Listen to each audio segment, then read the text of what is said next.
Welcome to the Financial Flossing Podcast with Ross Brannon, guiding dental professionals to a brighter future. Ross Brannon is a financial advisor who knows it's not just about your teeth. He helps dental practice owners protect and maximize today's cash flow to plan for tomorrow's cash needs. Find him at rossbrannon.com. On the show, he brings together experts to help dental professionals looking to make smart money decisions to grow their income, turn their retirement goals into reality, and improve their lives. And now, here's your host, Ross Brannon. Welcome to the show. Today we have Caitlin Mendez. Caitlin is a team training coach and business consultant with Front Office Academy, focusing on coaching in teams in areas like gaining and tracking case acceptance, creating productive schedules, improving and standardizing billing and collections processes, fostering positive work cultures, clear aligner implementation, and more. When she is not coaching Front Office Academy clients, she consults with DSOs or small orthodontic groups on orthodontic business operations and strategic growth. She has spent her entire professional career in dental and finds joy coaching individual offices and doctors so they can learn how to level up in their results while becoming more profitable. The success of the team and the office are both of utmost importance to her, so delivering value via training and proactive problem solving are her primary goals. Her vast knowledge of the dental space started in the DSO world, working in various leadership positions in DSOs, including VP of Operations of Orthodontics, Revenue Cycle Director, Director of De Novo Business, as well as a variety of regional and multi-practice management positions in her earlier career. She began her career in dentistry as a front office team member, where she learned firsthand how much teamwork and organization is required to run a successful multi-provider dental practice, and allowed her to maintain a team member's perspective as her roles grew in responsibility and impact. That is quite an introduction, Caitlin. Quite a bio. Welcome to the show. Thank you so much, Ross. Thanks for having me. So tell me, what is the Front Office Academy? Yeah, so Front Office Academy is a great resource for dentists to purchase. It's all self-study videos that give you basically zero to hero training for somebody that's never been in dental before. So if you're an assistant, if you're joining as a front office team member, if you're a hygienist, if you're an office manager, there's courses on there, although they're mostly front office focused. There are some videos on there that would help you with anyone. So there's a Dental 101 series that gives you kind of all the basics of dentistry. So it's a self-study course. It's meant to be a resource for dentists to look for right culture fits, right team members to join their team that don't necessarily have dental specific experience, but they have the right characteristics, they have the personality, they have the drive, and they want to learn. So it's a great tool to get you from A to Z with a brand new person. We were talking offline, and you said upwards of 40 to 50% of new hires in dentistry have no dental experience. Is that accurate? Yeah, oftentimes we end up hiring people from other industries for dental offices. Over the course of time since the pandemic, hiring has been really difficult for dentists. A lot of people retired, a lot of people didn't come back to dentistry or left it altogether. So that's caused us to have to really get creative about who we're hiring and look for people in other industries. In my career, I've hired successfully hundreds of people probably that came with no dental experience. And oftentimes they were my best hires.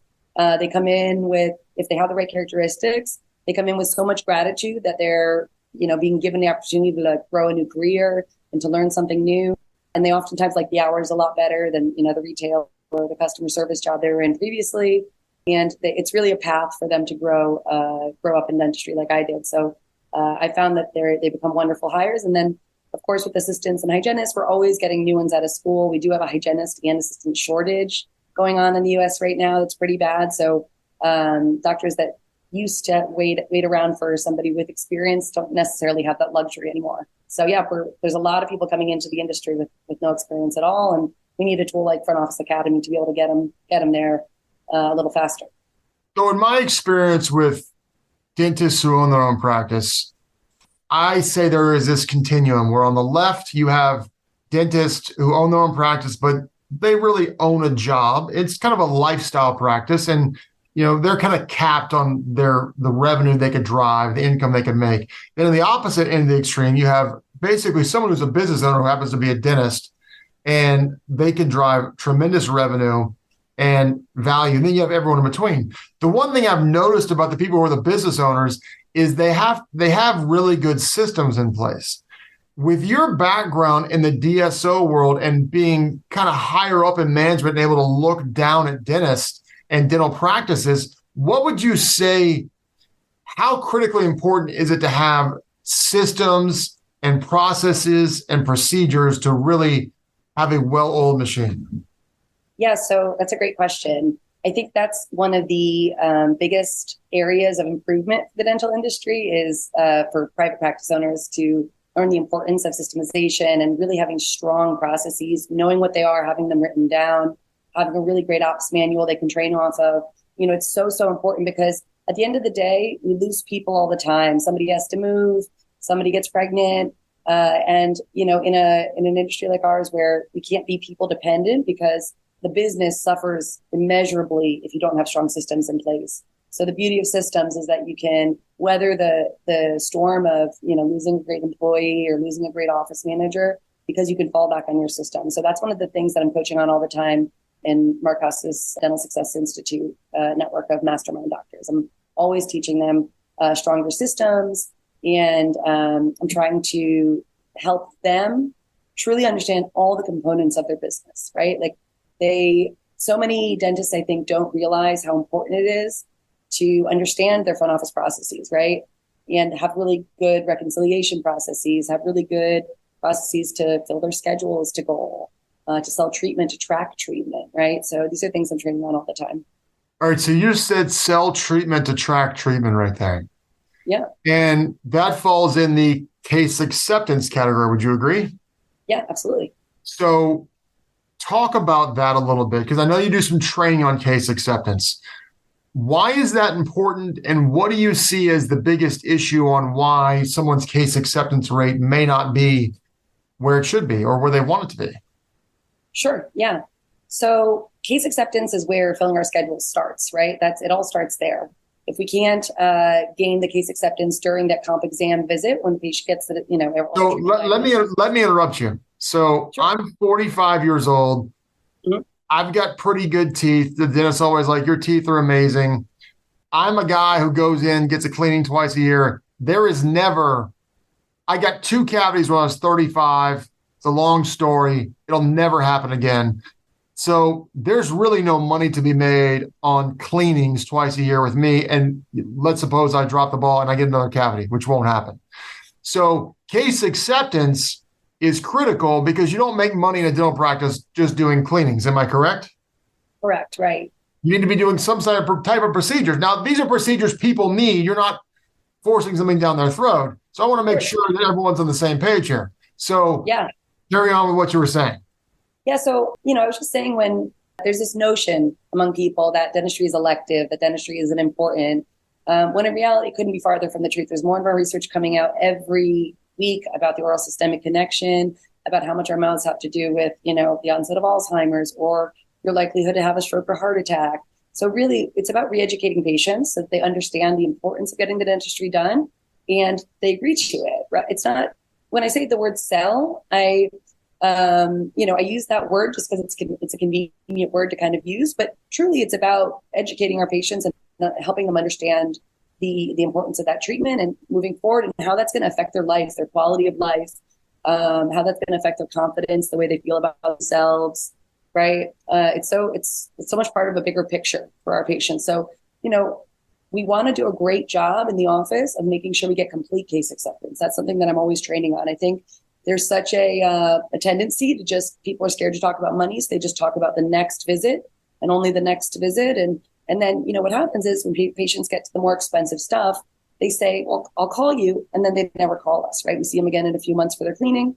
We repropose the treatment. But if we don't do a good job of offering payment options, that's really where we lose out on the case acceptance. So to the second part of your question, I think lack of good payment options and training for the front office about how to present those properly so that patients can see that this is in fact affordable and budget friendly for them. That's the biggest battle in the case acceptance game. Getting trained on that. It's interesting. We talked about this a little bit offline, but Daniel Pink has a book out called To Sell is Human. And sales has this negative connotation. You hear the word sales, and a lot of people think, oh, used car salesman or something. And Sure. the reality is you and I both have kids. If we want our kids to do something that they don't want to do, requires some level of sales, and it applies in all areas of our life. And the reality is, this case might cost 10 grand. This person may not want to pay for it, but they need it. My roof could start leaking and it might cost 10 grand. I don't want to pay for it, but I need to get my roof fixed, obviously insurance aside. And so it's important that there's psychology involved, not manipulation, but psychology to help people get down that road. Because like you said, if you don't deal with it now, it's only going to be worse later. And by the way, next thing you know, you're getting, a bunch of, all brand new teeth, and that's dramatically more expensive. Get a full mouth restoration. So it's interesting. But sometimes people don't understand the psychology. They don't understand the importance of it. And you're not pushing something that's not necessary. So you have to give them the option to vote. Yeah. I mean, we need to give patients the payment options so that they are able to get the dentistry done that they really need. And when you talk about the psychology piece, to me, the only psychology that's actually involved is helping the patient understand how the dentistry fits into the context of their life, right? How will them having their mouth fixed make them more confident, make them smile and laugh more, make them feel more comfortable going out on a date if they just went through a divorce, make them feel more comfortable starting a new job where they have to call on clients, make them feel more comfortable singing in church if that's what they love to do, right? To me, it's all about not only that confidence piece, and obviously having a pain-free mouth is important as well, but also eating the foods you love, right? Being able to talk and sing. These are things that, are part of the joy of human life. And if people if they have pain in their mouths, if they have, bloody gums, that they have bad gum infection, not only are they lowering their quality of life with the pain that they're going through, but also the shame around, not wanting to open their mouth when they talk, not wanting to smile a lot. That really impacts somebody's ability to live a full and happy life. So, when you talk about the psychology piece, for me, it's oftentimes just connecting those two things for the patient, helping them see that in fact, if they're paying for, let's say, an all-on-X restoration, right, a complete fixed dentures or something that can cost can cost tens of thousands of dollars, that is the difference between being able to eat steak and corn on the cob again and eat mushy foods for the rest of your life. I mean, these are big differences in lifestyle that we're talking about. We look at the before and after pictures on some implant dentistry website. I mean, those people, their lives are completely changed. It's life-changing. I've seen so many patients cry at the end of, when they get those things delivered, just cry tears of joy, cry tears that they never thought they could be this beautiful again. I mean, it is life-changing to watch one of those cases get delivered. It is life-changing. So besides systems and procedures, which is obviously number one, what is another challenge that you see people have in the front office that really has a negative impact on the practice?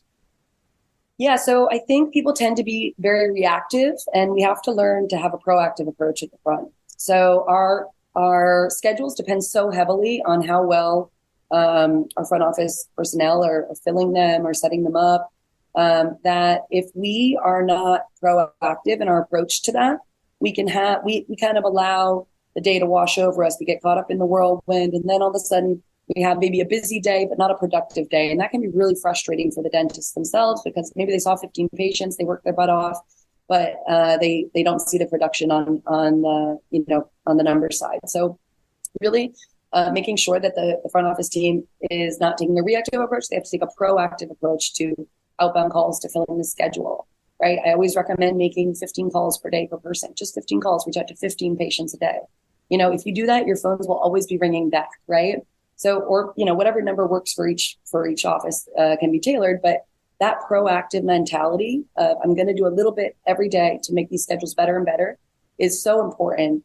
And it's so missing in a lot of the practices that I see when they initially come in, and then through training and helping their team kind of reframe everything, they get there. You mentioned something we were talking offline. I may butcher it, but you like scheduling to production or scheduling to goal or something like that. Could you talk about that a little bit? Yeah, absolutely. So a lot of doctors have a monthly goal that they have in mind, monthly production goal, monthly collections goal that they want to hit. And it's really important for dentists to break that down into a daily goal for their teams. And when I say a daily goal, I don't mean even a total office goal. I mean per provider. The reason why we want to do it per provider is because we want to empower our team to make a difference that day. We want to give them in the morning huddle. We want them to actually give us their ideas on how each provider can hit goal. So if I'm a hygienist, my goal is, let's say, $1,300 a day. I walk in, I see my schedule, somebody fell off of it, and now I'm only scheduled to $900. Well, now my mind's already working. I'm looking through my schedule to see, okay, who had some treatment that they didn't get done last time? Who had a night guard that they never accepted from 6 months ago that I can make sure we make today? So I can not only hit my production goal and help the office hit its goal, but also help that patient, stop wearing down their teeth and bruxing and waking up with migraines, right? So our teams are able to hit those daily goals, but a monthly goal is a little bit too big for people to know how they can impact it. So I really like daily goals and per provider level goals. And I love everyone in the team to know about them and everybody to come prepared to make sure we can hit goal that day, right? Because oftentimes our schedules do fall apart at the last second. A big procedure calls out in the morning. And while the front office might be calling to make, fill that slot up, we can also always do same day dentistry often. And if the team is really honed in on that from the morning huddle, they'll make it happen. So we got to empower our team with information so that they can make great decisions throughout the day and help us hit our goal. Do you ever find that the front office, because they obviously didn't go to dental school and didn't do maybe potentially a residency, so they're not going to earn what the dentist earns because the dentist is the business owner. He's the one who put his name on the loan, took the risk, things of that nature. Do you ever find when you start talking about production goals that some of the front office people struggle with that because they feel like it's lining the pockets of the dentist? Or is that never an issue in a dental practice? That's a really great question. So it is an issue sometimes in dental practices. And really, it often comes from the owner having a lot of sheepishness around talking to the team about goals because they believe that their team is going to believe that they're greedy. And it's all about how we talk about our goals and how we frame it for our team. Truly, why we look at production, there's two reasons, of course. One is to know how much dentistry are we doing in a day, right? We measure our impact. The easiest measure of that impact is in dollars. That's the easiest way to say, this is how much dentistry we did today. This is how many people we helped, right? This is the impact we're having in the mouths of our clients. The other one, of course, is we have a business to run and we have overhead to pay and people want to get paid. The team wants to get paid on time, right? Nobody wants to get paid late. You don't want to lose your job because I went out of business, right? Right. So we do have a business to run as well. So when an owner, when a manager takes the time to really break down that why for the team and help them understand where these numbers are coming from and why we look at them, they can get great buy-in from the team. The team gets motivated by the goals. They become, then instead of the leader kind of dragging the people behind them, they become the person pushing next to them, right? Everybody's pushing towards the same goal, and that's what we want. So to me, the most important thing you can do in your practice, if any dentists are listening to this and take anything away, is if you're not talking to your team about numbers, give them more credit. You can show them why these numbers are important with compassion for your patients, compassion for them and what they do, right? Because we're all in healthcare because we want to help people, and really grow your business from there as well, and cheerlead them as they hit the things. So, for example, in a morning huddle, if we're going over yesterday's results really quickly before we move on to today, we say, guys, yesterday, remember, doctor scheduled $1,000 under goal. We ended $2,000 over goal. Great job. I want to call out, my friend Sandra in the back, who was able to get that same day treatment sold for, this patient.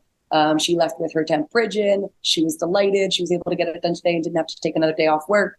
And we ended over goal. Great job, Sandra. So now I have a moment to really thank my team members, thank them for the hard work and for executing, right? Because this is the team approach. The dentist cannot do it all. The dentist cannot sell all their own same day treatment. You need your team to do it. You need your team to plant the seed in the patient's mind. Hey, this looks like this might need a crown. You're really lucky the doctor had a patient cancel after this. Do you want to go ahead and try to get that done? Maybe same day. I can ask him if he has time. right? And just putting it in a way where the patient sees how convenient it is to get done same day.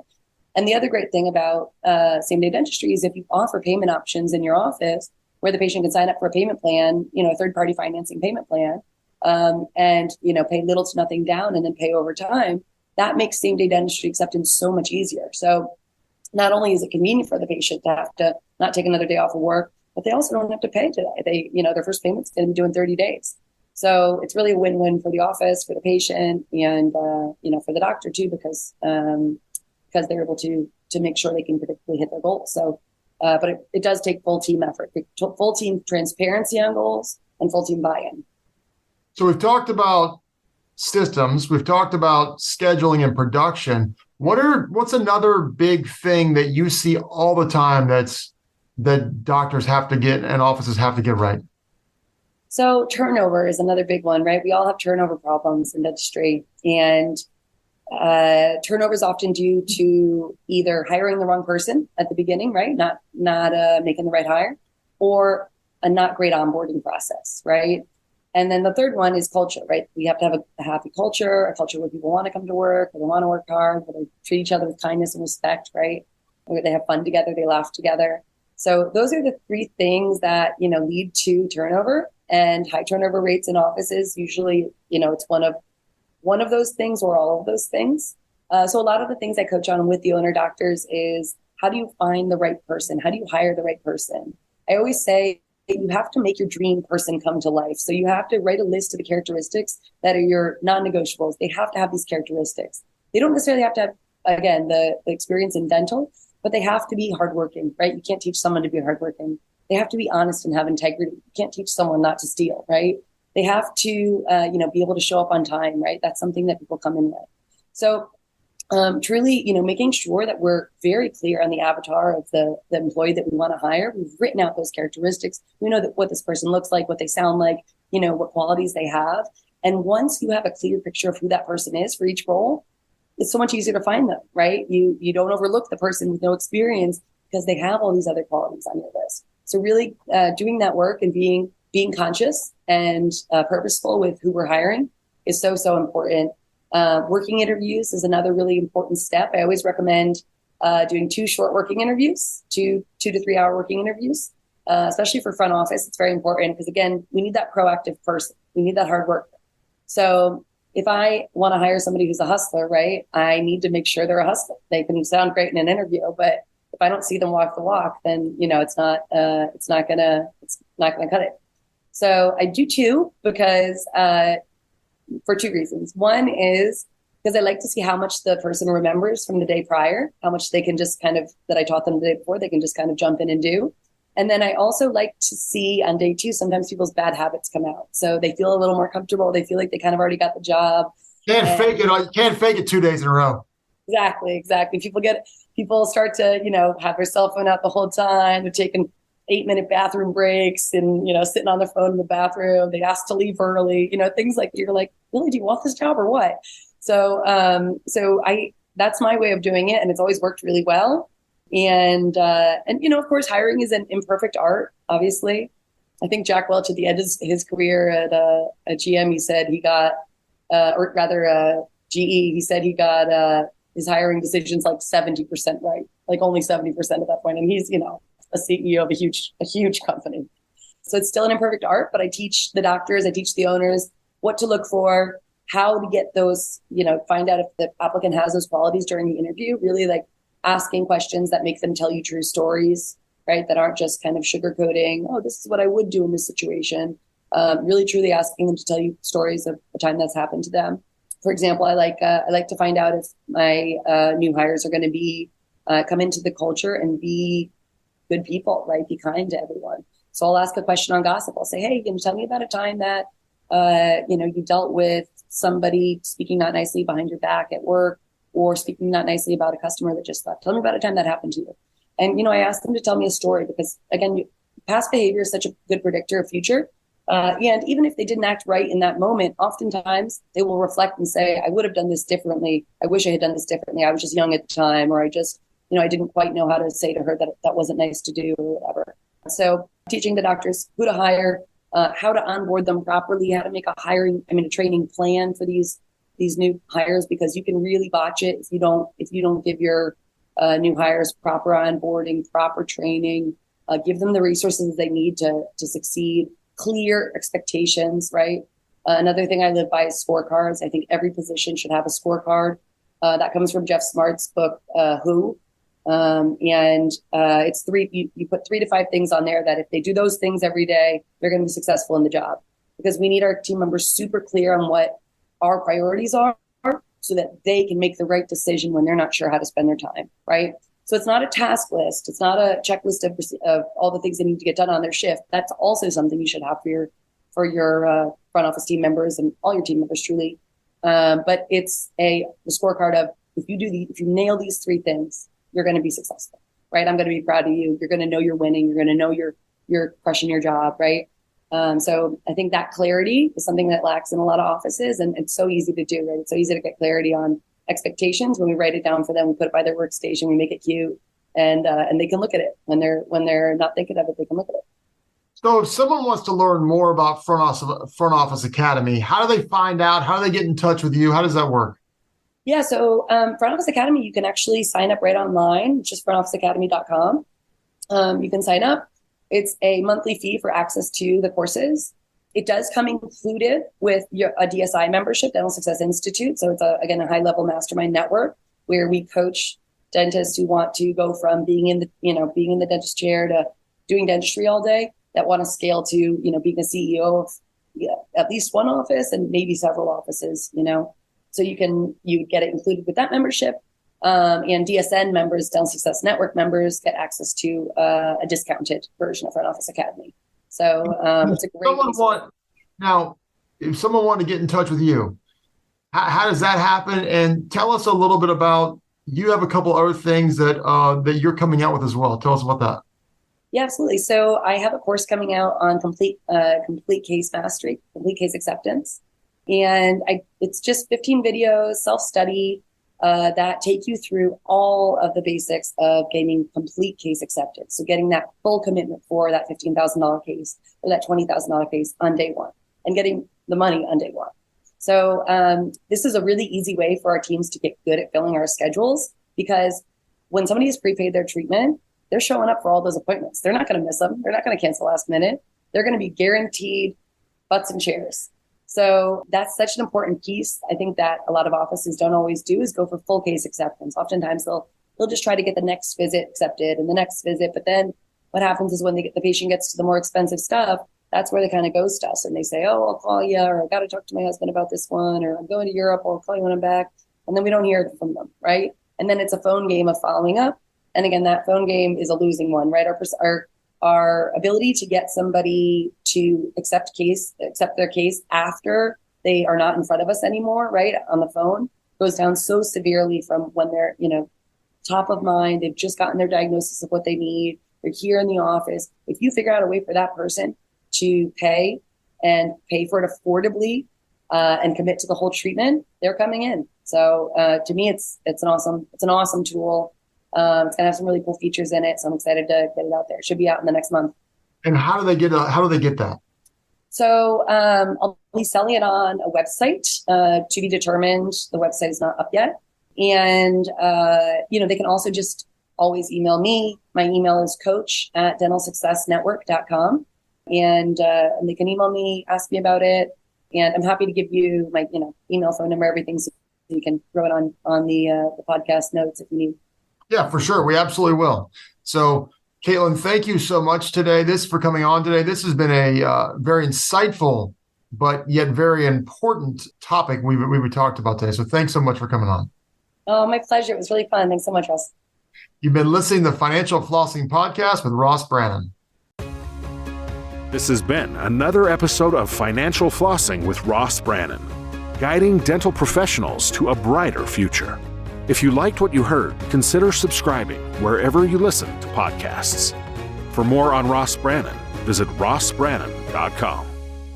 Ross Brannon is a registered representative, Coastal Equities, Inc., and investment advisory representative, Coastal Investment Advisors, Inc. Investment advisory services are offered through Coastal Investment Advisors, Inc., and securities are offered through Coastal Equities, Inc. Member FINRA, SIPC, 1201 North Orange Street, Suite 729, Wilmington, Delaware, 19801.